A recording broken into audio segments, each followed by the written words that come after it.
Peter Smith snatched his phone back out of his son Fred's hand.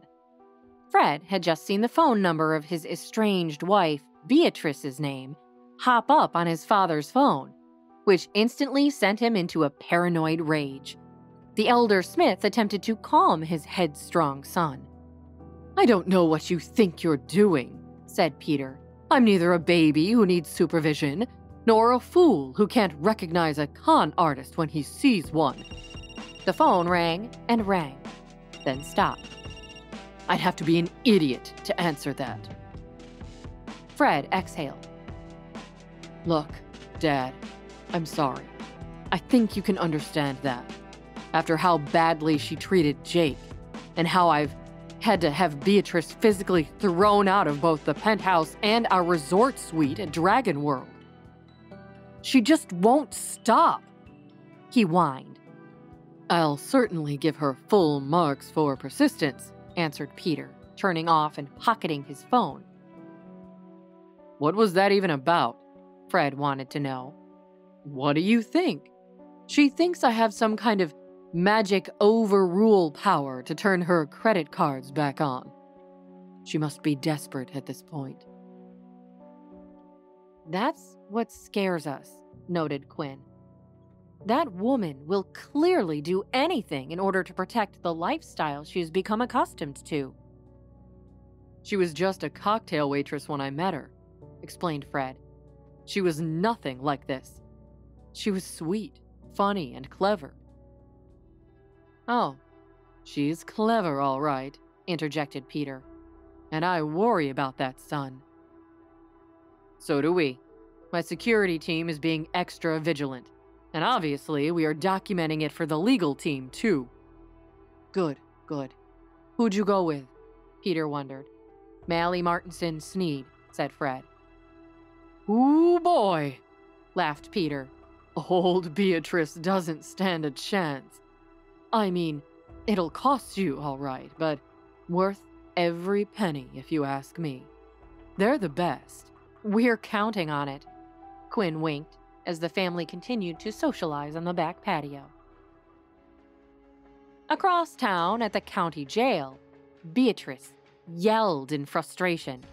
She had exactly one phone call, and she had just spent that phone call trying to call Peter Smith, Fred's father. Beatrice had been charged in a kidnapping plot against her ex-husband Fred's new fiancé, Dr. Quinn Murphy. Fortunately for Quinn, the police had found her in time. Now, Beatrice sat in her Hermes suite in a grimy cell with some rather tough-looking women. And the only man she had tried to call for help hadn't answered the phone. "That whole rotten Smith family will pay for how they've treated me," hissed Beatrice under her breath. "Come on, kids," Quinn's voice echoed through the Smith family's massive mansion, around which the 3 children were scattered. "Big day tomorrow. We've got to get home." "The movers should be there at about 10, Fred reminded Quinn. "You won't have to do a thing. Nora will probably need to take the kids someplace while you supervise the packing." "I can do that," Quinn agreed. "It's just so surreal to wrap my head around, that me and the children are moving to a New York penthouse."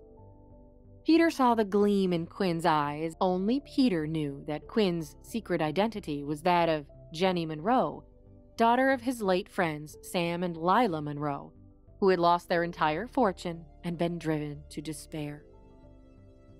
This kind of a move would mean a lot to Quinn, he thought to himself. "How about this?" Peter offered. "I really love to play golf. How about you send Nora and the children back over here tomorrow morning, and I can teach them all how to play putt-putt." "Dad, can I go too?"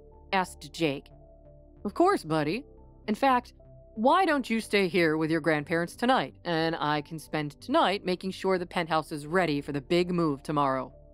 "Yay!" he yelled, giving his grandfather a high five. Quinn left with Sammy and Denny to enjoy their last night in their house before the big penthouse move. "I like having a grandpa," said Denny. "How come We never had any grandparents before. Again? Sammy slugged her brother. Denny, that's not nice. Her parents are dead, remember? So old Mr. Smith is the closest thing. Right, Mom?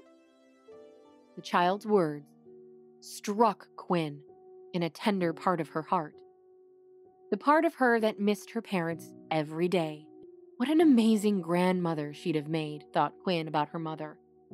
Yes, sweetheart, she said, choking back tears. That's right. Peter Smith was as good as his word the next day, helping the children build an intricate putt-putt golf course that spanned the whole house. His wife, Marcy, had to admit how wonderful it was to have a house full of children's laughter again. It had been a long time. When Nora retrieved the children, the home they went back to was not Quinn's house. Now, they lived in a penthouse at the very top of a New York skyscraper with one of the most powerful men in the world. The children marveled at the stacks of boxes that were all over the place. They were overjoyed with their new rooms, each with its own new bed and matching desk and dresser. Hey, said Jake, want to see something really cool? It's a secret, though. Ooh, a secret, said Sammy. Jake led Sammy and her brother up a flight of stairs, down the long hallway to the very end. They continued to the end of the hallway, where Jake moved a drape aside to reveal some kind of a little door at waist level, right there in the wall. Look at that, whispered Denny. What is it? It's called a dumbwaiter, answered Jake. Like a stupid guy bringing drinks to people at a restaurant? Said Sammy. No, it's really old. Like 100 years ago, they put these all over the place so that servants could deliver things without having to go up a million flights of stairs. Oh, she answered. I want to see, said Denny, opening the latch. What they saw when the little door opened was simply a wooden box, suspended by a rope. Sammy jumped up into her arms and pulled herself inside. Look at me, she said proudly. You better get out of there, cautioned Jake. You're gonna get stuck, silly, Denny warned. Fat chance, she snapped, grabbing the door and pulling it shut with an ominous click. That didn't sound too good, said Jake nervously.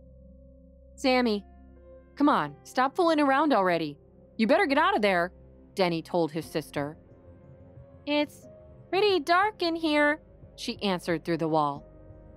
Denny reached forward and tried to open the door, but it was shut tight.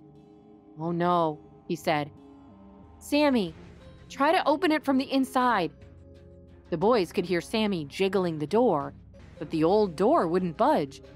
The boys could also hear the creaking of the box moving back and forth, suspended by a rope that had to be nearly 100 years old.